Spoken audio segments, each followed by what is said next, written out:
Hello friends, हरे कृष्णा। केमती अच्छे आपण मैंने मु पूर्णिमा ज्वेलरी आपण मान स्वागत जनावि।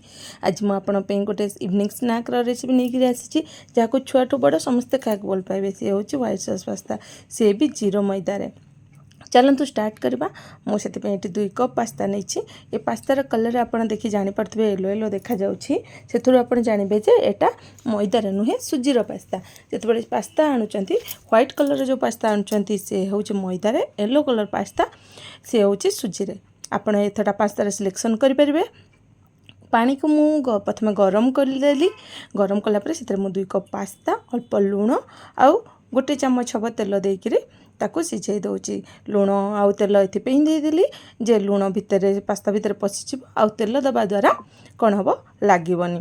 से सिझा भितर आम बाकी सब वेजिटेबल कट करके रेडी करदे पास्ता सिझा टाइम से मुझे किसी अदा नहीं छोट छोट कर काटी दूची।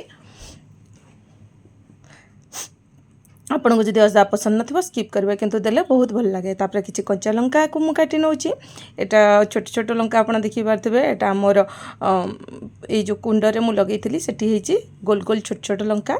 तापर किसी रसुण को काटिकी नौची। रसुण टी क्वांटिटी अधिक देवे। पास्तार रसुण क्वांटिटी अधिक देले बहुत भल लगी था कहीं बटर तैयारी थाए।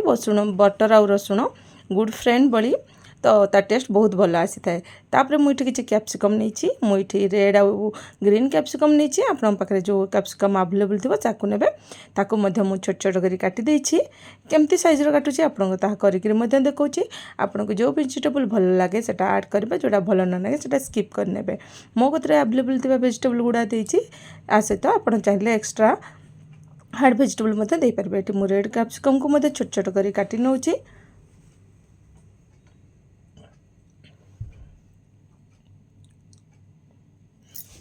आपन पास्ता सिझेला भितर सब प्रिपरेसन करने ना आगे प्रिपरेसन करने। तापर पास्ता सिझेबे आपणकर जदि काटवा स्लो थी कारण बहुत फास्ट हो जाए से आमको आगुरी प्रिपेयर कर रखा पड़ता है। ये मुझे किसी क्यारोट नहीं गाजर ताकू छोट छोट कर काटी नौछि। आपन चाहिए आपको चुनी चुनी कर काटी पारे। तापर किसी पियाज मुझे पियाज को छोट छोट कर काटी नौछि। ये मुझे गोटे बड़ पियाज नहीं।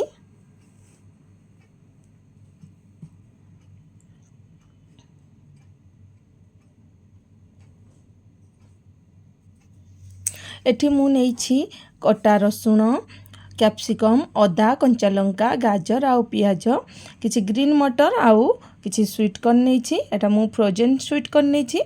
तार रेसिपी जब देखा चाहिए आप मो चैनल को सब्सक्राइब करने। नेक्स्ट वीडियो रे ताकू पोस्ट करी। तो एथिरे आमे तैयार करबा सॉस। मुझे सॉस पे कि मैदार व्यवहार करूनी। मुझे आलू रे बनाऊँगी व्हाइट सॉसटा। एथिपे कि मु 2टा आलू को सिझेकरी रखी ताकू छोट छोट कर काटी नहीं जाऊँगी। आउ आधा कप क्षीर ता सहित दे आकु आमे ग्राइंडिंग करनबा। गोटे चामच चीनी मध्य देछि हल्का स्वीटनेस पे आउ क्रीमी लगिबा पे। एपटे हमर पास्ता सिझी गलानी। आपण हाथ रे चिपी देखि परिबे पास्ता सिझी जाइछि बोली। तापे ताको आमे स्टेन करनबा। पानी रु सेपरेट करी रखिदबा। हमर पास्ता जमा चिपकिबोनी कहीं आमे हेतरे सिझेला बेले तेल देइछे। एमती सब गुड़ा पास्ता काढ़ीदबा। तापर पैन गरम कली। एठी मु देइछि 2 चम्मच बटर। बटर निहाती देबे। पास्ता रे बटर बहुत भल लगे। पास्ता बटर जलिबनी बोली मुझे 2 चम्मच सनफ्लावर ऑयल दे देछि। आपण जेकोसी ब्रांड नहीं पारे। जेकोसी कुकिंग ऑयल अलग नहीं पारे किंतु फ्लेवर्ड ऑयल नेबे ने।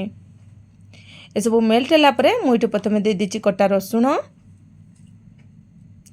तापरे कटा कंचा लंका आउ कटा अदा। परिबा को बेसी भाजिबे नहीं, खाली कंचा बास्नाटा बाहर दरकार। रसुण मध्य बेसी भजा हेनी। हल्का भाजी गला परे मुझे दे देछि पियाज। पियाज को मध्य देकर मु हल्का भाजी देछि ट्रांसपेरेंट होला पर्यंत आउ तार कंचा बास्ना बाहर पर्यंत। तापरे मु कटा गाजर दे देछि काना गाजर टिके सिझवा टाइम लगे से फास्ट मु गाजर देली। गाजर को किसी समय भाजिला परे बेसी भाजबेनी जमती क्रंचनेस रहिबो सेतिकी भाजबे। तापर कटा कैप्सिकम गुड़िक दे देछि ताकू मध्य देकरी बस जस्ट 2-4 थर लोटे देबे बेसी भाजबे नहीं। सबु परिवार रो कंसिस्टेंसी जेंति रहइबो सेमती आपण भाजबे। तापर ए जो आलू आ खीर रे बनैथली व्हाइट सॉस ताकू मध्य दे देछि। ग्राइंडिंग जार को स्ट्रेन करी मध्य किछि पानी दे देछि ता धरे। आपण ए व्हाइट सॉस को अलगा जे कोनसी स्नैक आइटम रे डीप रूप रे व्यवहार करि परिबे। ए आलू आ जो आम व्हाइट सॉसटा बनईले से जो फुटीगला से मु स्वीट कॉर्न दे देछि। एटा फ्रोजेन स्वीट कॉर्नटा से किछ समय पूर्व बाहर काढ़ी रखा पड़ता है। ग्रीन मटर मध्य दे देछि। तापर टेस्ट अनुसार लुण आम जगिकी देबा कारण आम सिझिला बेले मध्य लुण देइछे। आपण एठी चाहिए बीन्स मशरूम मध्य यूज कर परिबे। मु एठी किछि प्रोसेस चीज दे देछि 1 क्यूब। आपण जे कोनसी चीज दे परिबे। चीज मेल्ट हवा पर्यंत आमे ताको मिसेइबा जेमति कि तळे न लागिबो हमर सॉसटा सेटा ध्यान देबा। तापर सिझी रखितवा पास्ता दे देली। पास्ता मध्य देकरी आमे मिसेइ देबा। बस 2 मिनिट अपेक्षा कले फुटी गला परे हमर पास्ता रेडी हो जिवो। मते एठी टिके पास्ताटा ठीक लागुची। आपन को जदि पास्ताटा ठीक लगुथिबो ताले आउ टिके खीर ऐड कर देबे। मु इठी आउ 1/4 कप हबो खीर ऐड कर देछि।